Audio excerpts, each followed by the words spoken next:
Hello students, today we will start chapter 6 Paris temperate grassland. आज हम temperate grassland से related chapter start करेंगे and in this you will come to know location, climate, natural vegetation and agriculture, cattle rearing, life of the people of this area. You will come to know all these points और आज इस chapter में आप ये सारे points समझेंगे. Our chapter mainly based on Paris of North America. North America की जो ग्रास लैंड है पेरिस उस पे बेस्ड है हमारा चैप्टर. तो इसमें हम उसका नेचुरल वेजिटेशन कैसा है, क्लाइमेट कैसा है, एग्रीकल्चर कैसा है, वहाँ के लोगों की जीवन शैली कैसी है, ये सब हम देखेंगे. Now first question is in your mind, what is grassland. पहले माइंड में आपके आ गया होगा कि ग्रासलैंड क्या होता है. तो ग्रासलैंड जैसे आप नाम से देख सकते हो, ग्रासलैंड, ग्रास का लैंड मतलब ऐसा लैंड जो ग्रास से कवर हो, मोस्टली एरिया उसका ग्रास से कवर हो, that is called grassland. Okay, but this grassland is known by different name in different parts of the world के ये डिफरेंट पार्ट्स में इसको अलग अलग नाम से बुलाते हैं. जैसे आपकी मम्मी आपको कुछ कहती होंगी प्यार से, पापा कुछ और कहते होंगे. ठीक है, इस ग्रासलैंड को भी अलग अलग जगह पे अलग अलग नेम से बोलते हैं, इनके अलग अलग नाम है. ओके, जैसे prairies in North America, pampas in South America, steppes in Russia, velds in South Africa, downs in Australia and savannas in Central Africa. ये इन जगहों पर इनके ये नाम हैं. ओके, तो keep all the names of these in your mind. ये सारे नेम आपको याद करने ज़रूरी हैं क्योंकि whenever you fill the map, इसका मैप जब भी आप फिल करोगे तो आपको पता है उसी के अकॉर्डिंग, उस लोकेशन के अकॉर्डिंग आप वही नेम फिल करोगे. जैसे पंपास आप फिल कर रहे हो तो पंपास आप जब मैप में फिल करोगे कि यहाँ पे कौन सी ग्रासलैंड है तो वो साउथ अमेरिका में ही आप लिखोगे. ये नहीं है आप उसको नॉर्थ अमेरिका में लिख दोगे और बोलोगे ग्रासलैंड, तो ये ऐसा नहीं है. ठीक है, तो learn all the names of these with their places. Hello students, firstly we will start with the location. पहले हम लोकेशन से स्टार्ट करेंगे. इसकी लोकेशन क्या है? Okay, most of the greenlands are located in the temperate zone between latitudes 23.5 north and 66.5 in the northern hemisphere and between latitudes 23.5 south and 66.5 south in the southern hemisphere. Okay, अब आपको पता चल गया ये grassland जो है temperate Jones में पाए जाते हैं. टेम्परेट जोन कौन से हैं? ये जो एरिया है ये सारा क्या है? टेम्परेट जोन्स है. नॉर्थन हेमिस्फेयर पे भी और साउथर्न हेमिस्फेयर पे, ये दोनों साइड होता है. ठीक है, अब यहाँ पे ग्रासलैंड होता है. अब आपके माइंड में आया व्हाट इज ग्रासलैंड. ग्रासलैंड क्या होता है? तो ग्रासलैंड वो होता है, वो एरिया जो ज़्यादातर ग्रास से मतलब घास से कवर रहता है. ठीक है, so now what is Paris. Paris क्या है? पेरिस नॉर्थ अमेरिका की घास है. नॉर्थ अमेरिका में जो घास होती है उसको पेरिस बोलते हैं. ठीक है, ये क्या है? इसकी लोकेशन क्या है? इसकी लोकेशन है, it is located in the interior of north America in the northern hemisphere and this grassland extend from Canada to Mexico. ठीक है, ये कनाडा से मैक्सिको तक है और ये नॉर्थ अमेरिका में पाई जाती है, इसलिए इस घास को बोला जाता है prairies. Okay, firstly we will start with the vegetation and climate. Okay, prairie is the French word mean grassland. ये जो वर्ड है पेरी, इसका क्या मतलब होता है? इसका मतलब होता है ग्रासलैंड. ठीक है, और ये कौन सी भाषा का शब्द है? ये फ्रेंच भाषा का शब्द है. Okay, the grass is green in summer and turns brown in autumn. यहाँ की जो घास है समर्स में ग्रीन होती है और ऑटम में ब्राउन हो जाती है. There are hardly any trees. The soil is very fertile due to large quantity और ह्यूमस. यहाँ पे ट्रीज बहुत ही कम है पर यहाँ की जो सॉइल है वो बहुत ज़्यादा फर्टाइल है, मतलब बहुत ज़्यादा उपजाऊ है. क्यों? क्योंकि यहाँ पे अच्छी क्वांटिटी में ह्यूमस है. ठीक है, ह्यूमस पाया जाता है जो पेड़ पौधों की, ट्रीज की, प्लांट्स की ग्रोथ के लिए बहुत अच्छा होता है.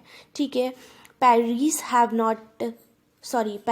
Have hot summers and cold winters. यहाँ पर का क्लाइमेट जो है वो इस तरीके का है कि समर्स में तो बहुत ज़्यादा गर्मी पड़ती है और विंटर्स में बहुत ज़्यादा ठंड पड़ती है। ओके, मतलब मॉडरेट है। Moderate rainfalls calls mostly in summers, और जो यहाँ पे बारिश पड़ती है वो समर्स में पड़ती है। ओके, एंड जो हवा चलती है यहाँ की, एक लोकल विंड है, जो यहाँ पे लोकल हवा चलती है उसको बोलते हैं सुनुक। ओके, सुनुक। What is the name of local wind of here is सुनुक। यहाँ की जो लोकल विंड है उसको क्या कहते हैं, सुनुक। ओके, सो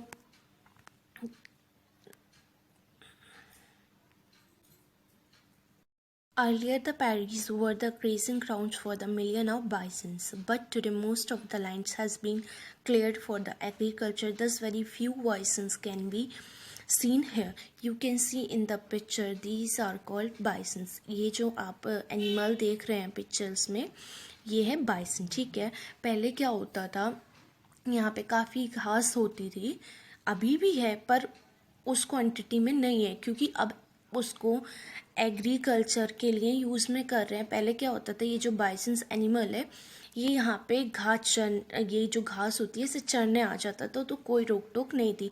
बट अब यहाँ के पीपल ये जो इसकी ग्रास है इसको एग्रीकल्चर में यूज़ कर रहे हैं, इसलिए अब यहाँ पे ग्रेजिंग अलाउ नहीं है। ये जो घास चरना है ये यहाँ पे अलाउ नहीं है, इसलिए ये जो बाइसन्स है इनकी क्वांटिटी भी यहाँ पे कम होती जा रही है। Agriculture. Water is available in plenty from the Mississippi and Missouri River and their tributaries.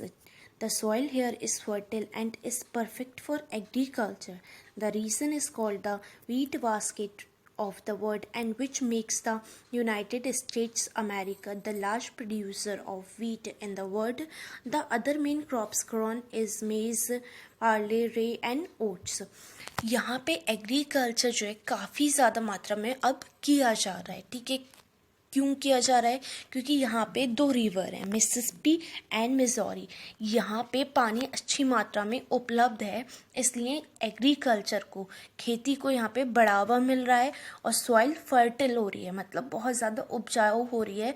जब किसी मिट्टी को पानी मिलेगा तो वो फसल के लिए, एग्रीकल्चर के लिए परफेक्ट होगी। इसलिए यहाँ पे ये जो दो रिवर हैं इसकी वजह से यहाँ पे पानी अच्छी मात्रा में उपलब्ध है और यहाँ पे खेती अच्छी मात्रा में की जा रही है। इस वजह से इसको wheat basket of the world बोला जाता है। ठीक है, इस रीजन को, इस जगह को क्या बोला जाता है, wheat basket of the world. ठीक है, जिसकी वजह से अमेरिका लार्जेस्ट प्रोड्यूसर है व्हीट का लार्जेस्ट प्रोड्यूसर कौन है, America. Okay, and it is also called wheat basket of the world, इसलिए इसको wheat basket of the world भी बोला जाता है। यहाँ पे और भी तरह तरह की क्रॉप्स ग्रो की जाती हैं, जैसे मेज है, ओट्स है। ओके,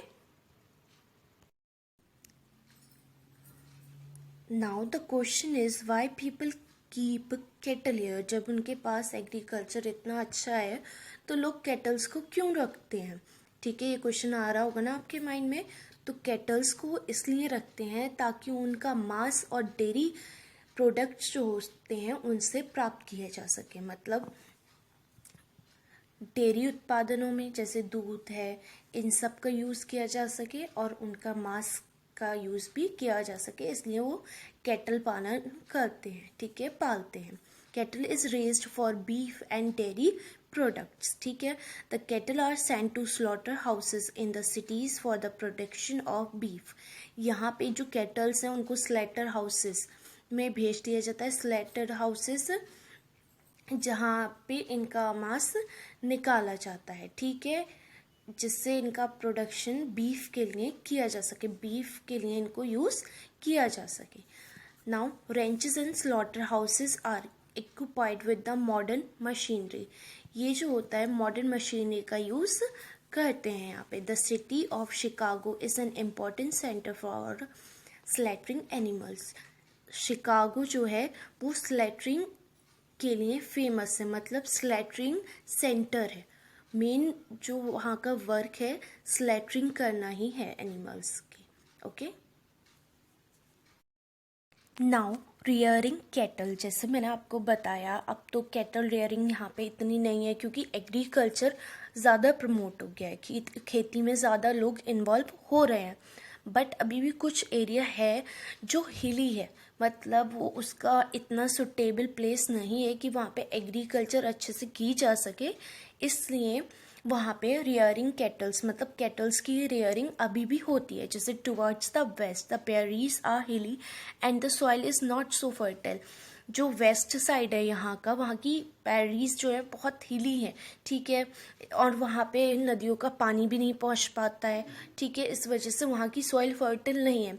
तो इसलिए वहाँ पे अभी भी जानवरों की रेयरिंग अलाउ है, मतलब वहाँ पे जानवरों की रेयरिंग करने दिया जाता है, उनको चरने दिया जाता है, क्योंकि जब वहाँ की भूमि उत्पादन नहीं कर रही है खेती का, जिस वजह से उनको अलाउ कर दिया जाता है, क्योंकि जानवरों को खान पान भी ज़रूरी है, तो वो ईस्ट वेस्ट साइड में किया जा सकता है, ठीक है। These areas are mainly use to rearing cattle in large farms called ranches. यहाँ पे ये जो एरिया है मेनली रियरिंग के ही लिए रखा जाता है, ठीक है, और यहाँ पे जो लार्ज फार्म्स है उनको रेंचेस बोला जाता है, okay. Now life of the people of prairies are mainly engage in farming and cattle rearing. जैसे मैंने आपको बताया, वो फार्मिंग में, एग्रीकल्चर में ज़्यादा इन्वॉल्व है यहाँ के लोग, और कैटल रेयरिंग में, ठीक है, क्योंकि कैटल्स का भी यहाँ पे व्यापार किया जाता है, बिजनेस किया जाता है। दे लेड अ कंफर्टेबल लाइफ, यहाँ की जो जीवन शैली है वो बहुत ज़्यादा कंफर्टेबल है, okay. Their standard of living is quite high, वहाँ का जो स्टैंडर्ड है रहने का, जीवन शैली है, बहुत हाई है, मतलब सारी मॉडर्न फैसिलिटीज़ अवेलेबल हैं वहाँ पे। All the towns are connected by the railways, roadways, airways, ठीक है। यहाँ पे जो टाउन्स हैं छोटे से छोटे भी, वो भी रेलवेज, रोडवेज, एयरवेज से कनेक्टेड हैं।